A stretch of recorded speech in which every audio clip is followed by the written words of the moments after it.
Shakir sir और आज हम डिस्कस करने वाले हैं इंपॉर्टेंस ऑफ इकोनॉमिक्स बोर्ड्स 2025।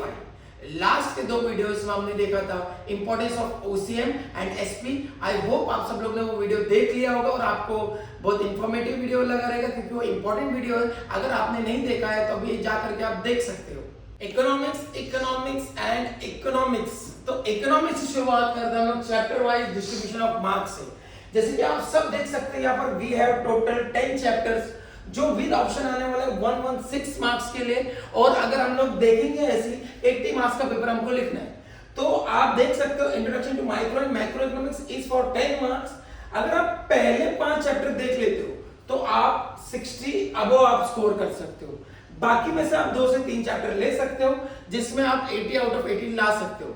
जरूरी नहीं है कि आप 10 के 10 चैप्टर करो। अगर आप कोई भी 6 चैप्टर या 7 चैप्टर या कोई भी वेटेज वाले 8 चैप्टर अगर आप कर सकते हैं तो आप 80 आउट ऑफ 80 भी ला सकते हैं।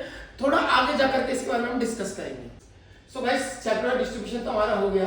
अब आ जाते हैं हम लोग पेपर पैटर्न फॉर इकोनॉमिक्स। ये जो पेपर पैटर्न है बहुत ज्यादा इंपॉर्टेंट है क्योंकि इस पूरे वीडियो में मैं जो भी आपको इंपॉर्टेंट क्वेश्चंस दे रहा हूं वो पेपर पैटर्न के थ्रू ही दे रहा हूं। ठीक है, पहला क्वेश्चन हो गया हमारा ऑब्जेक्टिव्स। Objectives for 20 marks. जैसे ओसीएम में, जैसे एसपी में ऑब्जेक्टिव्स पूछता है वैसे इसमें भी पूछता है। मतलब कि 8 क्वेश्चन है, 8 में से एनी 4 पूछेगा। That is for 20 marks. अब क्या करने का, फटाफट टेक्स्ट बुक उठाने का, टेक्स्ट बुक के पीछे जाने का, रप्पा रप्पा सारे ऑब्जेक्टिव्स पढ़ लाने का। ठीक है, फिर आ जाते हैं हम लोग question number 2A, that is identify the concept. That is 5 पूछेगा, 5 में से अपने को 3 लिखना है। That is for 6 marks. 1 concept is for 2 marks. इसमें आपको मिनिमम 2 पॉइंट्स लिखने हैं, मैक्सिमम 3 to 4 पॉइंट भी लिख सकते हो। फिर आ जाते हैं हम लोग question number 2B, distinguish between. Again ये आपको पूछेगा 3, that is for 6 marks. That means एक डिस्टिंग्विश जो है वो आपको 2 मार्क्स में पूछेगा। अब इकोनॉमिक्स में थोड़ा डिस्टिंग्विश लिखने का जो पैटर्न है वो थोड़ा डिफरेंट है। अगर आप देखोगे एसपी में और ओसीएम में, उसमें हमको हेड पॉइंट मेंशन करना पड़ता है और दैट इज फॉर 4 मार्क्स, और वहां पर अपने को 6 से 7 पॉइंट लिखना पड़ता है। लेकिन इकोनॉमिक्स में ऐसा नहीं, इकोनॉमिक्स से डिफरेंट है। आप हेड पॉइंट नहीं भी लिखोगे तो भी चलेगा। आप डायरेक्टली पहले में क्या कर देने का, मीनिंग लिख देने का। सेकंड आप उसको एक एग्जाम ये थोड़ा कंक्लूजन लिख देने का, और तीसरा एग्जांपल देने का। 2 से 3 पॉइंट इज इनफ, लेकिन बहुत ही अच्छे से आपको लिखना है। Now question number 3 is answer the following. 5 पूछेगा, 5 में से 3 लिखना, that is for 12 marks. 1 is for 4 marks. Question number 4 is agree disagree. ये बात आपको बहुत ध्यान से सुननी है। जो एग्री और डिसएग्री है ये आपको पूछने वाला 3, दैट इज फॉर 12 मार्क्स। एक एग्री और डिसएग्री हो गया 4 मार्क्स के लिए। फॉर एग्जांपल, इसका मैं एग्जांपल दे देता हूं। There is no exceptions to law of the end. आपने क्या कर दिया, डिसएग्री कर दिया। फॉर एग्जांपल उसका आंसर डिसएग्री है तो आपने डिसएग्री लिख दिया तो उसका आपको मिल गया 1 मार्क्स। तो ये 1 मार्क्स तो आपको मिल गया। ये 2 पार्ट में डिवाइडेड है। एक एग्री डिसएग्री पे 1 मार्क्स मिलेगा, बाकी जो 3 मार्क्स है वो रीजन पे मिलेगा। तो हम लोग ने यहाँ पर क्या कर दिया, उसका आंसर लिख दिया राइट, तो अपने को 1 मार्क्स मिले। बाकी के जो 3 मार्क्स है वो 3 मार्क्स आपके रीजन के ऊपर है। अगर आपने रीजन बहुत ही अच्छे से लिखा तो आपको 3 में से जितने भी वो एग्जामिनर देगा जिस हिसाब से आपने लिखा उतना मिलेगा। अगर आपने वो जो रीजन है वो रॉन्ग लिखा हुआ है तो क्या हो जाएगा, आपको सिर्फ वहां पर 1 मार्क्स मिलेगा। यानी कि अगर आप एग्री और डिसएग्री करेक्ट लिखते हो आपको 1 मार्क्स मिलेगा। रीजन गलत लिखोगे तो 0, रीजन सही लिखोगे तो मार्क्स मिल जाएगा। और अगर आप एग्री डिसएग्री गलत लिख देते हो और रीजन सही लिखते हो तो 0, अंडा। ठीक है, फिर अंडे से पूछना पड़ेगा आपको। फिर आ जाते हैं क्वेश्चन नंबर 5। बहुत ही सिंपल है भाई, ये बहुत ही ज्यादा स्कोरिंग है। यहाँ पर कोई भी फिगर पूछेगा, उसके ऊपर 4 क्वेश्चन पूछेगा तो आपको उसका लिखना है पैराग्राफ में से या फिगर के ऊपर से। लास्ट आ गया हमारा आंसर इन डिटेल। ये थोड़ा सा डिफिकल्ट हो जाता है क्योंकि आपको यहाँ पर 2 आंसर पूछेगा 16 मार्क्स के लिए। अब इसमें से भी कोई भी 3 लॉ में से 1 लॉ पूछेगा जो आगे हम लोग डिस्कस करने वाले हैं। तो ये था हमारा paper pattern, that is for 80 marks with option. ये 116 मार्क्स का आता है। अगर अगर अगर आप लोग इसको देखोगे तो ऑब्जेक्टिव्स में हमको 20 मार्क्स मिल रहे हैं। आइडेंटिफाई और डिस्टिंग्विश में हमको 12 मार्क्स है। 12 मार्क्स में से अगर हम लोग 10 स्कोर कर देते तो ये 30 मार्क्स हो गया। यहाँ पर भी अगर हम लोग 10 स्कोर कर देते तो 40 मार्क्स हो गया। ये 20 मार्क्स का हो गया। यहाँ पर अगर हम लोग 15 मार्क्स स्कोर करते तो 20, 30 और 40 45 हो गया। अगर हम लोग इसमें 10 स्कोर कर सकते तो 55 हो गया। मतलब बहुत ही आसान है 50 अबव स्कोर करना आउट ऑफ 80, अगर आपने बहुत कम टाइम में बहुत कुछ पढ़ा भी। आगे जाकर के मैं इस वीडियो में मैं आपको बताने वाला हूं इंपॉर्टेंट क्वेश्चंस, अगर आपने उसको ध्यान से पढ़ा तो आप लोग 80 आउट ऑफ 80 भी ला सकते हो। सिर्फ शर्त इतना है कि जिस तरीके से मैं आपको बोल रहा हूं और जिस पैटर्न से मैं बोल रहा हूं उस पैटर्न से आपको पढ़ना है। सो हमारा चैप्टर वाइज मार्क डिस्ट्रीब्यूशन भी हो गया, पेपर पैटर्न भी हो गया। अब आ जाते हैं सबसे इंपॉर्टेंट चीज पे, दैट इज टाइम मैनेजमेंट। देखो भाई से ज्यादा लोग आपको बता नहीं पाते। क्या होता है, इकोनॉमिक्स का पेपर बहुत लेंदी होता है, हम लोग फ्लो में लिखते तो रहते हैं लेकिन टाइम का हमको अंदाजा नहीं रहता है। मालूम पड़ा 3 घंटे पूरा हो गया, वहां से घंटी बजने लगी और यहाँ पर बोल रहे पेपर अपने को देना, और मालूम पड़ा 15 मार्क्स 20 मार्क्स का हमारा पेपर छूट गया। तो उसके लिए सबसे इंपॉर्टेंट है टाइम मैनेजमेंट। आपको कितने टाइम में कौन सा क्वेश्चन अटेम्प्ट करना है, और थोड़ा बहुत हमारे पास में टाइम सेव रहना चाहिए जिससे हम लोग पेपर रीचेक कर सकते हैं और मालूम कर सकते हैं कहां पर हमने मिस्टेक्स की, कहां पर क्या छूटा है। तो ये जो है ना क्वेश्चन नंबर 1 ऑब्जेक्टिव्स के लिए 20 मार्क्स का ऑब्जेक्टिव आता है, सिर्फ आपको रप्पा रप्पा लिख करके 20 मिनट में कंप्लीट करना है ऑब्जेक्टिव्स, ठीक है। क्वेश्चन नंबर 2 हो गया, ए हमारा हो गया कंसेप्ट, और क्वेश्चन नंबर 2 बी हो गया हमारा डिस्टिंग्विश बिटवीन। यहां पर हमको 3 कंसेप्ट लिखना है और 3 डिस्टिंग्विश बिटवीन लिखने हैं। ये 15-15 मिनट में हमारा कंप्लीट होना चाहिए। याद रखो ये चीज अगर 15 मिनट से 12 मिनट में 10 मिनट में कंप्लीट होता है तो वेल एंड गुड। 15 मिनट से ज्यादा जब आप करोगे ना, उसको रिक्वायर्ड से ज्यादा टाइम करोगे ना, तो आपको डिफिकल्टी आ सकती है। क्वेश्चन नंबर 3 हो गया हमारा आंसर द फॉलोइंग, जो एनी 3 पूछेगा आपको 25 मिनट्स में उसको कंप्लीट करना है। फिर आएगा तो क्वेश्चन नंबर 5 पे agree disagree, that is 25 minutes again. Question number 5 हो गया हमारा पैसेज या टेबल, जो भी क्वेश्चंस पूछेगा बहुत सिंपल रहता है। यहां पर मैंने 20 मिनट दिए, ये अगर आप लोग प्रैक्टिस करोगे तो 20 मिनट्स में भी हो जाएगा।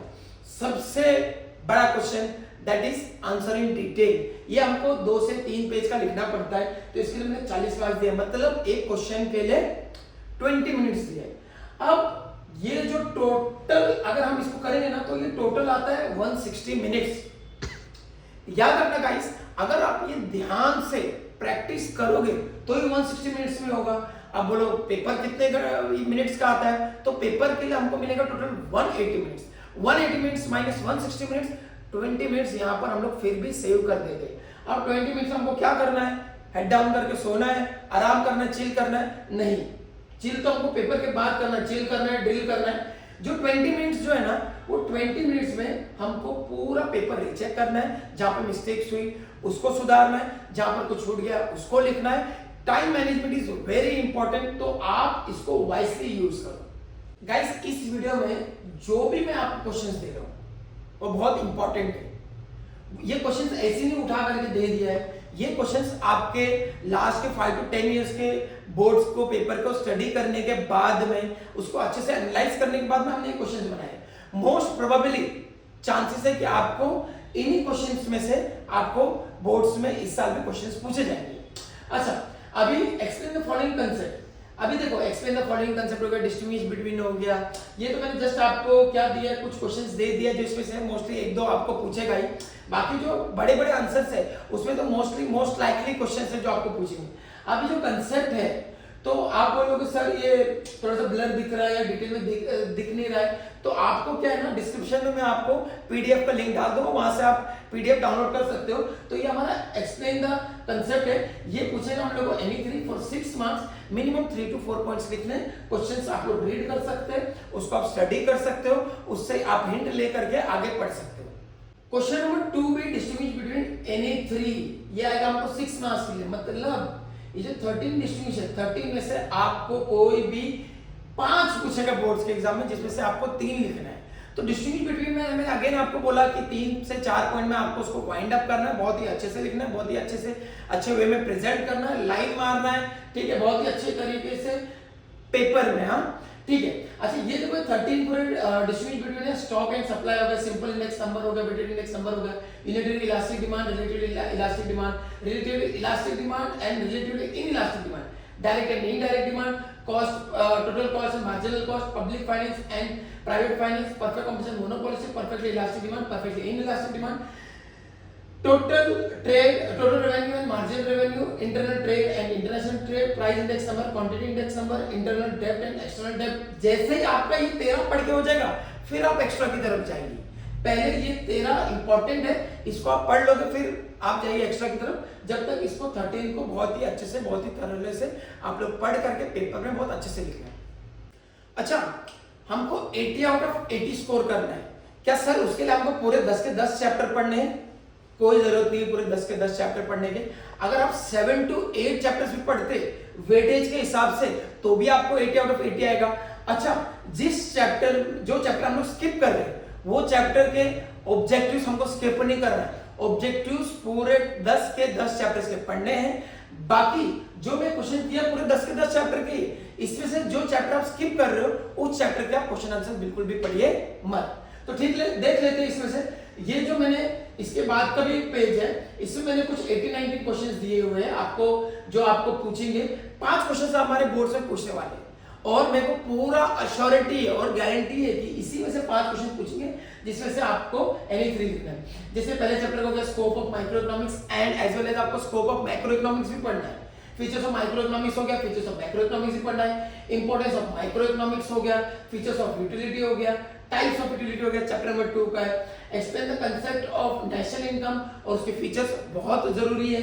ठीक है, factors influencing price elasticity of demand, फिर role of money market in India हो गया, the problem faced by the money market in India, explain the meaning of budget with its types. ठीक है, नेक्स्ट देखते हैं हम लोग explain the 5 sources of non tax of government, explain the ratio method of measuring the price elasticity of demand, what are the any practical difficulties in national income estimation। ठीक है, explain the problem faced by money raising, features of national income, explain the functions of, ये actually में commercial bank है, ठीक है, गलती से central bank print हो गया है। Features of perfect competition, features of monopoly, features of utility, types of utility, explain the relationship between total utility and margin utility. तो अभी इसमें से 5 क्वेश्चन हमको पूछेगा बोर्ड्स में, जिसमें से हमको एनी 3 लिखना है। अच्छा सर, इसके पॉइंट अपने को लिखने कितना है? इसमें जब भी आप स्टार्ट करोगे कोई भी क्वेश्चन आंसर लिखना तो स्टार्ट विद मीनिंग। जैसे आपको क्वेश्चन नंबर 3 पूछा, what are the features of utility, पहले हम लोग यूटिलिटी को डिस्क्राइब करेंगे। Utility is the want satisfying power of a commodity to satisfy human want. तो पहले हम वो मीनिंग को लिखेंगे 2 से 3 लाइन में, उसके बाद में हम लोग फीचर्स ऑफ यूटिलिटी टाइप करेंगे या लिखेंगे। तो उसको बहुत ही अच्छे से हम लोग को प्रेजेंट वे में करना है। 6 पॉइंट, मिनिमम 6 to 7 पॉइंट लिखेंगे तो आपको 4 में से 3, 3.5 या 4 में से 4 भी मिल सकता है। So question number 4, agree and disagree with reason. Paper writer में थोड़ा सा मैंने आपको बता दिया था, फिर से एक बार मैं आपको बहुत अच्छे से एक्सप्लेन कर देता हूं। देखो, एग्री और डिसएग्री 4 मार्क्स के लिए आता है। 1 मार्क्स के लिए जो आता है, 1 मार्क्स के लिए, दैट इज आप एग्री लिखोगे या डिसएग्री लिखोगे, अगर वो राइट रहेगा सो आपको 1 मार्क्स मिलेगा। ठीक है, बाकी के 3 मार्क्स जो है वो रीजन के लिए। अगर आप रीजन सही लिखते हो तो 3 में से आपको 2 मिल सकता है, 2.5 मिल सकता है, 2 मिल सकता है, 1 मिल सकता है, डिपेंड अपॉन योर रीजन। अगर आपने एग्री और डिसएग्री सही लिखा तो आपको 1 मार्क्स मिल गया, रीजन गलत लिखा तो 1 ही मार्क्स मिलेगा। एग्री डिसएग्री गलत लिख दिया तो यहां पर 0 हो जाएगा। जो रीजन हो गया वो सही लिखा तो भी 0 हो जाएगा। मतलब आपका रीजन चेक होगा या नहीं होगा वो डिपेंड करता है आपके एग्री डिसएग्री पे लिखने के ऊपर। So you have to write properly क्या एग्री है डिसएग्री है।